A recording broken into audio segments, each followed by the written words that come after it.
Greetings of the day, students. So in last lecture we talked about preprocessor directive. There were three types of preprocessor directive, and today we are beginning with our new chapter, that is pointers and dynamic memory allocation. Okay, so pointers are the what we can say most important topic of the C programming language, because it gives you so much power and it allows you to do so much things that you cannot do with normal programming tricks or aspects. Okay, so ये topic है वो gate examination के तौर पे भी बहुत important है, इसमें से काफ़ी सारी चीज़ें पूछी जाती हैं, ठीक है। और सी प्रोग्रामिंग का सबसे पावरफुल एस्पेक्ट है। So we are gonna do this topic very nicely and thoroughly. Okay, so if you have any doubts I advise you to clear it on the same day. Okay, not keep it for future. Fine. So उससे पहले थोड़ा basic समझ लेते हैं कि how things work. Fine. So कोई भी सी programming है वो जनरली ओएस डिजाइनिंग में या बहुत कोर एस्पेक्ट्स में यूज होता है इंडस्ट्रीज में। जनरली सी प्रोग्रामिंग इंडस्ट्रीज में यूज बहुत कम होता है, क्योंकि बहुत ही एडवांस प्रोग्रामिंग लैंग्वेज आ गई हैं जो एप्लीकेशन प्रोग्रामिंग के लिए यूज हो सकती हैं। तो सी प्रोग्रामिंग का यूज क्या है जनरली? तो सी प्रोग्रामिंग का यूज है वो कोर चीजें डेवलप करने के लिए है। जैसे कि if you are planning to develop something in Linux operating system, तो लिनक्स ऑपरेटिंग के जो कोर्स होते हैं वो जनरली सी प्रोग्रामिंग में डेवलप हुए होते हैं। तो उनकी कोर प्रोग्रामिंग में कुछ चेंज करना है तो आपको सी प्रोग्रामिंग अच्छे से आना चाहिए। बट सी प्रोग्रामिंग अच्छे से आने चाहिए आना चाहिए, उसमें भी हमें सबसे इंपॉर्टेंट टॉपिक क्या आना चाहिए, वो है पॉइंटर्स। ओके, सो उसका जो कोर स्ट्रेंथ है, उसका जो कोर पावर है सी का, वो पॉइंटर्स में है। सो पॉइंटर्स बहुत इजी है, इसको बहुत ही हाइप करके रखा गया है कि बहुत हार्ड टॉपिक है and we have to pay attention and all, but you just have to have a clear understanding and don't mug it up. As I say, हर एक टॉपिक के लिए जैसे मैं बोलता हूँ उसको रट्टा नहीं मारना है, ठीक है, उसको समझना है। नहीं समझ में आ रहा है तो बार बार वीडियो देखते रहना है। You can approach me as many times as you want, but you have to do it very thoroughly. Okay, आपको पॉइंटर हेल्प कैसे करता है? बहुत कॉम्पैक्ट और एफिशिएंट कोड लिखने में हेल्प करता है। आपको ज़्यादा चीज़ों का ध्यान नहीं रखना है, बस आप किस चीज़ को पॉइंट कर रहे हैं, उसका एड्रेस क्या है, उसकी कुछ छोटे छोटे एस्पेक्ट है वो ध्यान रखना है। उससे आपका फायदा क्या होगा? कोड बहुत छोटा होगा और एफिशिएंट होगा। ओके, बहुत इंपॉर्टेंट एस्पेक्ट है, जैसे कि हार्डवेयर डिवाइस के ऊपर आप कंट्रोल रख सकते हैं। राइट, आपका मेमोरी है जो, कितनी मेमोरी आप यूज कर रहे हैं, कितनी मेमोरी आप फ्यूचर में यूज करेंगे, कैसे फ्री करेंगे, क्या करेंगे, वो सारी चीजें आपको पॉइंटर अलाउ करता है। Okay, but at the same time अगर आप उसको अच्छे से प्रिसाइजली यूज नहीं करते हैं तो आपका सिस्टम क्रैश भी हो सकता है। ठीक है, अगर पॉइंटर्स आपने इनफाइनाइट लूप में डाल दिए तो आपका सिस्टम मेमोरी, आपका सिस्टम का मेमोरी फुल हो सकता है और सिस्टम क्रैश हो सकता है, प्रोग्राम क्रैश हो सकता है। ठीक है, तो at the same time you need to use it precisely. Okay, create और manipulate large complex data structure, यानी पॉइंटर्स हमें अलाउ करता है कि हम खुद के डेटा स्ट्रक्चर्स बनाएं। डेटा स्ट्रक्चर का मतलब है जैसा मेमोरी स्ट्रक्चर या जैसी टाइप हमें अच्छी लगे। एक डेटा स्ट्रक्चर का सिंपल एग्जांपल अगर हम देखें तो वो है एरे। फाइन, हम एरे ऑलरेडी यूज कर चुके हैं। एरे क्या है? एक कंटिन्यूअस मेमोरी लोकेशन है जहाँ पे चीजें स्टोर रहती हैं। ठीक है, जैसे कि यहाँ पे मैं एरे का एग्जांपल ले रहा हूँ, तो एक कंटिन्यूअस मेमोरी लोकेशन है जहाँ पे चीजें स्टोर रहती हैं, तो ये एक डेटा स्ट्रक्चर होता है जो यूजिंग पॉइंटर बनाया गया है, ऑलरेडी हमें प्रोवाइड किया गया है as an inbuilt data type in C. But अगर आपको कोई ऐसा डेटा स्ट्रक्चर चाहिए जहाँ पे आप अल्टरनेट डेटा स्टोर कर रहे हैं, एक छोड़ के एक डेटा स्टोर कर रहे हैं, फाइन, आपको उसका एड्रेस भी चाहिए, तो आप यहाँ पे डेटा स्टोर कर रहे हैं, यहाँ पे एड्रेस स्टोर कर रहे हैं, सेकंड में, थर्ड में अगेन डेटा है, फोर्थ में अगेन एड्रेस है। तो अगर आपको इस तरीके का डेटा स्ट्रक्चर चाहिए तो आप बना सकते हैं यूजिंग पॉइंटर्स। ठीक है, pointer have power to I mean create any large and complex data structure very efficiently, अच्छे से और बहुत एफिशिएंटली क्रिएट कर सकते हैं without losing so much memory. Okay, so उसके यूज क्या है? जैसे कि मैं बताया, जैसे कि हम डिस्कस कर रहे थे, उसके यूजेस क्या क्या हैं? Accessing memory outside the function, आप फंक्शन के बाहर हैं फिर भी मेमोरी लोकेशंस एक्सेस कर सकते हैं, कुछ वेरिएबल्स को मैनिपुलेट कर सकते हैं और वो ऑब्वियसली रिफ्लेक्ट होता है। Okay, passing function parameters to allow two way communication between calling and called function. Generally function होता है उसमें वन वे कम्युनिकेशन अलाउड होता है, यानी कि आप फंक्शन को कुछ आर्ग्यूमेंट पास करते हैं और फंक्शन ही आपको आंसर रिटर्न करता है। ठीक है, तो वहां पे to way communication generally allowed नहीं होता है, पर अगर आपको फंक्शन में भी at a point of time to way communication allow करना है, यानी जो भी आप चेंजेस कर रहे हैं वो सिमिलरली मेन में या मेमोरी में रिप्रेजेंट करने हैं या मेमोरी में अलोकेट करने हैं, दिखाने हैं, तो आप पॉइंटर्स का यूज कर सकते हैं। ठीक है, वो डायरेक्टली उसके एग्जैक्ट मेमोरी लोकेशन पे चेंज करता है। डायनेमिक अलोकेशन ऑफ मेमोरी, आपको जितनी मेमोरी जब चाहिए आप यूज कर रहे हैं और बाकी की मेमोरी फ्री कर रहे हैं, that is called dynamic memory allocation. Fine, that is part of the pointer. And hardware device programming, there are some hardware devices, let's say Arduino है, फिर या और कोई भी सीपीयू रिलेटेड डिवाइसेस हैं, आपको डिवाइस मैनेजर लेवल का programming करना है या आपको कोई ड्राइवर्स बनाने हैं, तो आप सी में बना सकते हैं यूजिंग पॉइंटर्स। ओके, सो उस लेवल का प्रोग्रामिंग हम नहीं करेंगे, बट वहाँ पे पॉइंटर्स है वो यूजफुल है। ओके, मूविंग फॉरवर्ड, कुछ मेमोरी रिप्रेजेंटेशन रिलेटेड बात करनी है। जैसे कि ये एक मेमोरी है, फाइन। मेमोरी में दो चीज़ें होती है, एक तो मेमोरी एड्रेस होता है, फाइन, और एक मेमोरी लोकेशन पे स्टोर्ड उसका वैल्यू होता है और कंटेंट होता है। सो हमें पता है कैरेक्टर की रिक्वायरमेंट क्या है, दैट इज़ 1 बाइट। सो हर एक मेमोरी लोकेशन बाइट स्टोर करता है। तो 2000 मेमोरी लोकेशन पे क्या है, एक कैरेक्टर स्टोर है। सिमिलरली इंटीजर के लिए कितने मेमोरी लोकेशन चाहिए, दो कंटीन्यूअस मेमोरी लोकेशन चाहिए। तो यहाँ पे दोनों मेमोरी लोकेशन पे इंटीजर स्टोर रहता है, और फ्लोट को 4 बाइट मेमोरी लोकेशन चाहिए। ठीक है, तो 4000 से लेके 4003 तक फ्लोट कोई वैल्यू स्टोर रहती है, फाइन। बट रिप्रेजेंटेशन कौन करता है, फर्स्ट मेमोरी लोकेशन करता है, यानी 4000 है वो रिप्रेजेंट करता है कि आगे क्या स्टोर रहेगा। जैसे कि फ्लोट ए है, वो 4000 एड्रेस पे स्टोर है, तो 4000 से लेके 4003 तक स्टोर रहेगा। बट उसको रिप्रेजेंट कौन करेगा, ए कौन से मेमोरी लोकेशन पे स्टोर है, तो दैट इज 4000 मेमोरी लोकेशन पे स्टोर है। इंटीजर कोई बी है, तो बी इंटीजर कौन से मेमोरी लोकेशन पे स्टोर्ड है, दैट इज 3000 मेमोरी लोकेशन पे स्टोर्ड है। उसकी ऑक्यूपाइड मेमोरी लोकेशन 3000 और 3001 दोनों है, बट उसका जो रिप्रेजेंटेटिव लोकेशन है वो क्या है, 3000 है। सिमिलरली कैरेक्टर तो होल्ड ही एक लोकेशन करता है, तो ऑब्वियसली वो 2000 पे ही लोकेटेड है, और उसका मेमोरी लोकेशन भी 2000 है, that is character C, fine. So similarly if we go take an example what we just discussed कि 150 stored है 3000 और 3001 पे, तो actually 150 का एड्रेस है वो 3000 ही है, though it takes two memory locations to store any integer value. Okay, so जो x है वो वेरिएबल नेम है, जैसे कि मैं डिफाइन कर रहा हूँ integer x is equal to 150, तो x है वो वेरिएबल नेम है, वो 3000 मेमोरी एड्रेस पे स्टोर्ड है, और उस मेमोरी एड्रेस का कंटेंट क्या है, 150, because I have assigned value to it. So variable name, address and value, there are three aspect of it, fine. हमें कोई भी वेरिएबल का एड्रेस प्रिंट करना है तो हम कैसे प्रिंट कर सकते हैं, जैसे कि हम वैल्यू तो जनरली प्रिंट करते ही हैं, x is equals to percentage D, and you just mention the x there in printf statement. But if you want to print address of it, what you try is address of x is percentage d, और वहाँ पे हम m% x लिखेंगे। ठीक है, जो हम m% time scanf में ट्राई करते हैं उस तरीके से हम m%x लिखेंगे। ओके, m% को कहते हैं address of operator.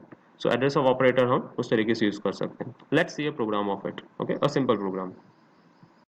So this is the simple C program to understand the address of operator.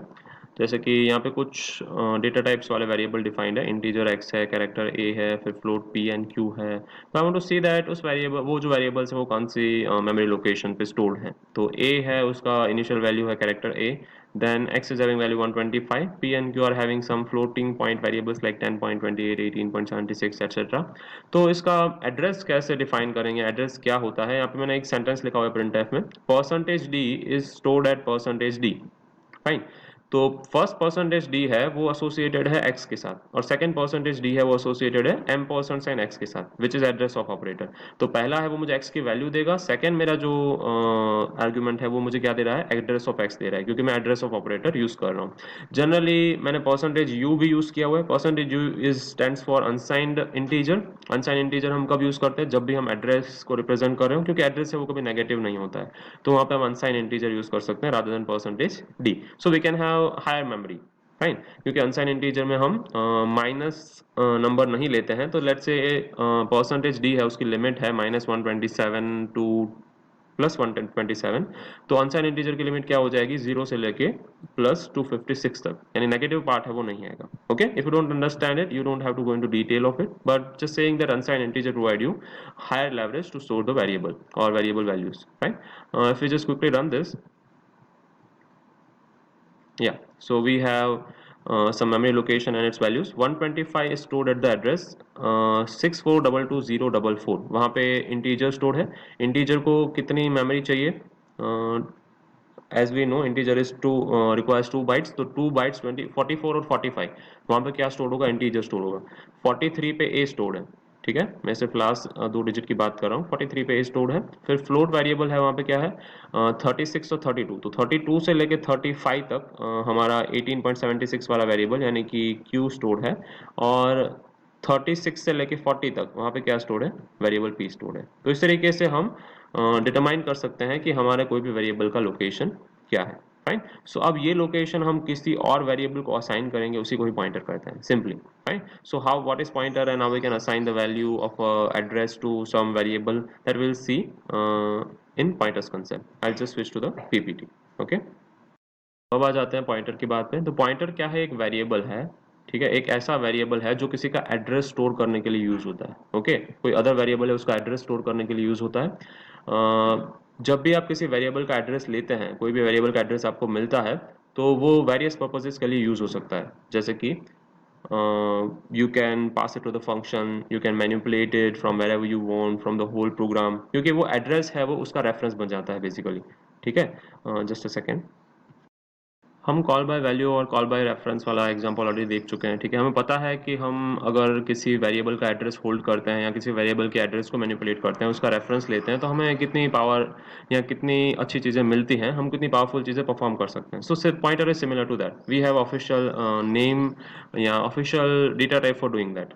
Okay, so pointer type क्या है? हमें कौन से वेरिएबल या कौन सी डेटा टाइप के वेरिएबल का एड्रेस होल्ड करना है, तो उसके लिए हम उसकी डेटा टाइप डिफाइन करेंगे। अगर इंटीजर है तो इंटीजर पॉइंटर होगा, कैरेक्टर है तो कैरेक्टर पॉइंटर होगा, और उसका वेरिएबल नेम देंगे पॉइंटर का भी। ठीक है, पॉइंटर का वेरिएबल नेम नॉर्मल वेरिएबल से डिफरेंट होना चाहिए obviously.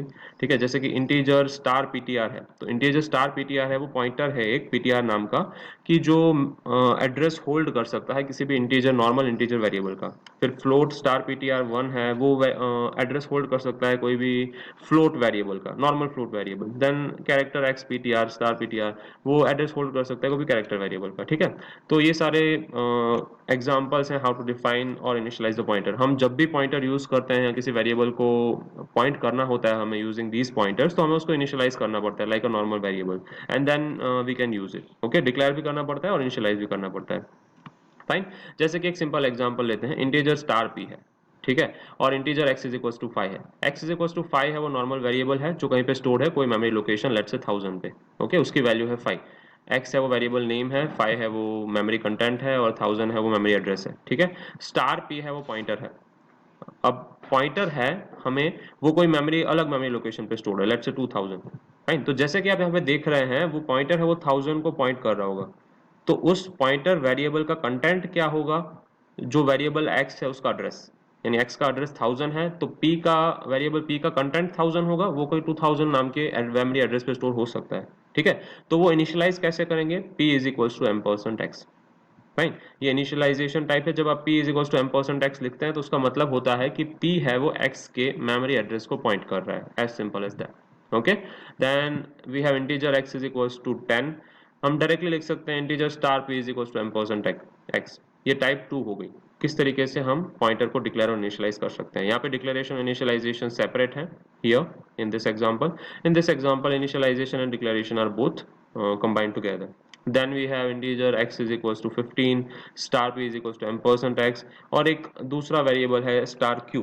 Okay, and q is equals to p लिखा हुआ है। इसका बेसिक मीनिंग है, मतलब यही होता है, p और q नाम के दो पॉइंटर्स हैं जो दोनों सेम वेरिएबल x को पॉइंट कर रहे हैं। ओके, ये थर्ड एग्जांपल है।